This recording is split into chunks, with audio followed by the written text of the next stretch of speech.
सृष्टि बचपन से ही दिखने में सुंदर नहीं थी, लेकिन अमीर बाप की बेटी सृष्टि पर उसकी माँ जान छिड़कती। मेरी बेटी कितनी प्यारी है, भगवान सबको सृष्टि जैसी बेटी दे। सृष्टि धीरे धीरे बड़ी होती है। एक दिन सृष्टि की सहेली कहती है, तू दिखने में कितनी अजीब सी है, लेकिन मैं जानती हूँ हम सब में सबसे अच्छी शादी तो तेरी ही होगी। तेरे पापा अमीर जो हैं। और बता नहीं सकते यार, दहेज तो हर कोई देता है, ये क्या ज्यादा ले जाएगी अपने पति के लिए? अरे बड़े शहर में कोठी है इसके पापा की। अरे पापा की है ना, कौन सी इसकी है? इसकी होती तब तो कोई भी लड़का इससे शादी कर लेता। अरे पापा की मतलब पापा की है तो मेरी ही है ना? किसने कहा? अब तेरी तो तब होगी ना जब तेरा भाई ना हो। वैसे भी शादी के बाद सारी प्रॉपर्टी भाई के नाम होती है।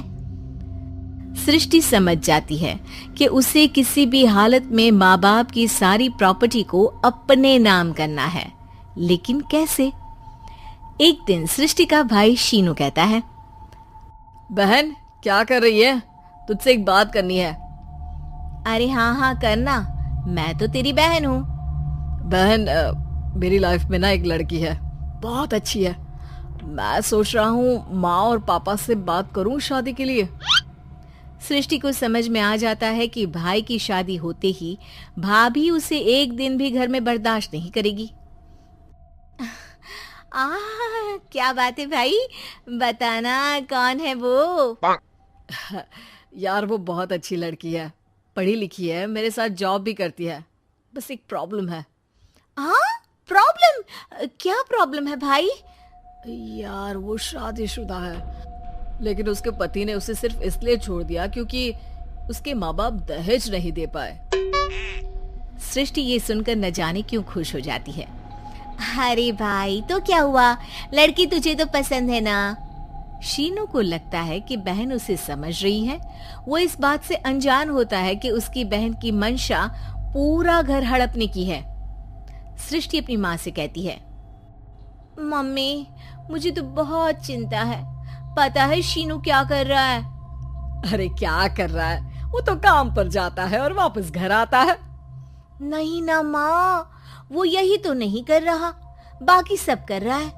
आपको पता है उससे प्यार है, और वो भी एक शादीशुदा लड़की से। ये क्या हो गया? मैं सोसाइटी में क्या मुंह दिखाऊंगी? अरे तेरे पापा तो यही कहेंगे कि मैंने ही उसे बिगाड़ दिया है। माँ देखो, मेरी बात मानो, पापा पर भी विश्वास करने की जरूरत नहीं है। अब आप ही बताओ, पापा इतनी देर घर के बाहर रहते हैं क्यों? बोलो। अरे बेटा वो तो नौकरी करते हैं ना। तू बहुत भोली है माँ। पापा का ऑफिस तो 7 बजे खत्म हो जाता है, लेकिन देखो कितनी देर से आते हैं। अरे नहीं बेटा, ऐसी कोई बात नहीं है। सृष्टि माँ को एक औरत से बात करते पिता की फोटो दिखाती है। देखो माँ कैसे हैं पापा। मैं ना कहती थी कि पापा सही नहीं है। मैं तेरे पापा से बात करूंगी, दे फोटो मुझे। ओ माँ, वो तो डिलीट हो गई। लेकिन चल, तूने तो देख लिया ना। पापा से बाद में बात कर लेना, और हाँ, मेरा नाम बिल्कुल मत लेना। हाँ माँ।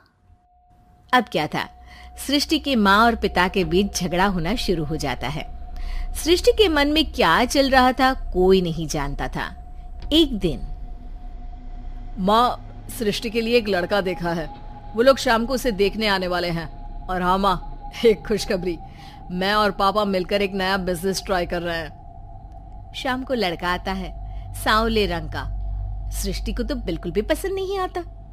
लड़की की माँ कहती है, लड़की का चेहरा तो कोई खास नहीं, लेकिन अगर मेरे बेटे को आप लोग सेटल कर दें तो मैं उसकी शादी आपकी बेटी से करवा दूं। सृष्टि को लड़का बिल्कुल पसंद नहीं था। उसे भाई पर गुस्सा आ जाता है।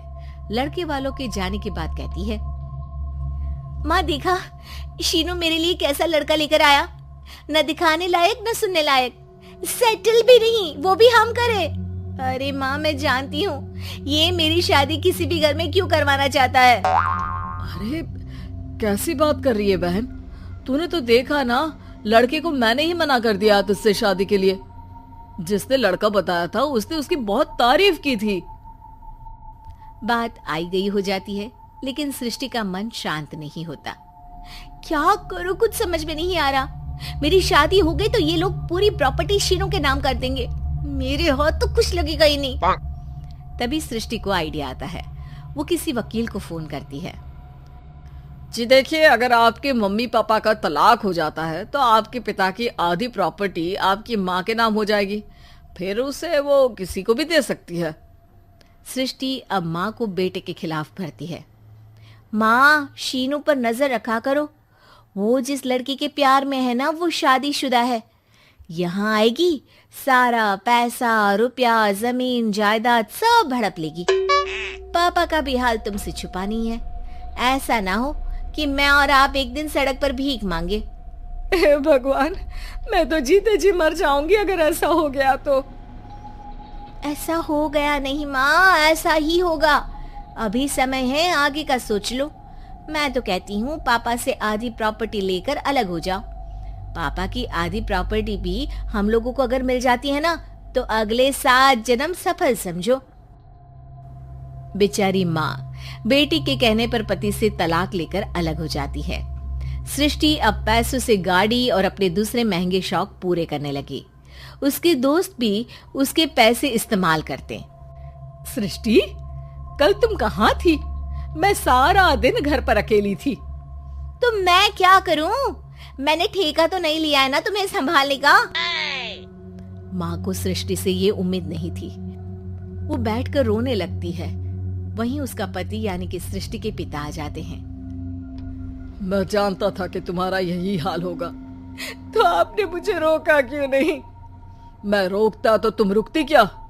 सृष्टि के कहने पर तुमने मुझ पर, अपने बेटे पर शक किया, लेकिन तुम ये भूल गई कि कैसे हम दोनों ने मिलकर जीवन में इतना सब खड़ा किया। माँ पति के गले लग जाती है। मुझे माफ कर दीजिए, मैंने आपकी कमाई का एक बड़ा हिस्सा गवा दिया। कोई बात नहीं, तुम साथ हो तो मैं ऐसी 7 प्रॉपर्टी खड़ी कर दूंगा। तभी वहां सृष्टि आ जाती है रोते हुए। माँ, मयंक ने मुझे छोड़ दिया। वो बोल रहा था जब तक मेरे पास पैसे थे तब तक ही वो मेरे साथ था। पापा, माँ, मुझे माफ कर दीजिए।